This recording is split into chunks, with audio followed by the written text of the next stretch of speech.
সকাল সকাল ডেলিভারি এসে গেছে। কিসের ডেলিভারি সেটা একটু প্যাকেটটা খুললেই তোমরা দেখতে পাবে। তো 3 প্যাকেট নিয়েছি। আমি আমার গলার ভয়েসের জন্যে, মানে আমার ভয়েসটার জন্যে পার্ডন চাইছি। ভীষণ খারাপ অবস্থা, গলা বসে যাচ্ছে। তো এর মধ্যে রয়েছে ডাল, ছোলার ডাল। তো এবার আমি একটু খুলে দেখব, তোমাদেরকেও দেখাবো, তারপরে বলবো এটা কোথা থেকে নিয়েছি। না, এখনই তোমাদের বলে দিই, এটা নেওয়া হয়েছে আমার স্কুলের কাকলি ম্যাম ছিলেন, কাকলি ঘোষ। সেই ম্যামের বাড়িতে খাবারের বিজনেস শুরু হয়েছে, মতলব বলতে পারো তোমরা যেমন এখন হোম ডেলিভারি হয় সেই ধরনের বিজনেস উনি এখন থেকে করছেন না, লকডাউন থেকেই মোটামুটি চলছে। তো এবার আবার শুরু করা হয়েছে আর কি ভালোভাবে। তো তার কাছ থেকেই আমি এগুলো অর্ডার নিয়েছি।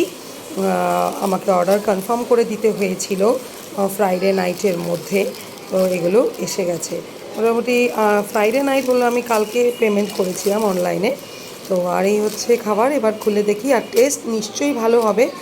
তো ওনার হাতে রান্না ভালোই ছিল, ওনার বলো ওনার হাজব্যান্ডের বলো। তো দেখি এখন কেমন হয়, তোমাদেরকে দেখাচ্ছি। তো এই দেখো, এটা অর্ডার করা হয়েছিল কচুরি, তার সাথে এটা ভীষণই ভালো খেতে ছিল। তরকারির মধ্যে কাজু বাদাম কিশমিশ সব ভরপুর ছিল, খুব ভালো খেয়েছি। আর আমি বলবো তোমরাও অবশ্যই অর্ডার দিও, লাগলে আমাকে বলো, ফোন নাম্বার দিয়ে দেবো।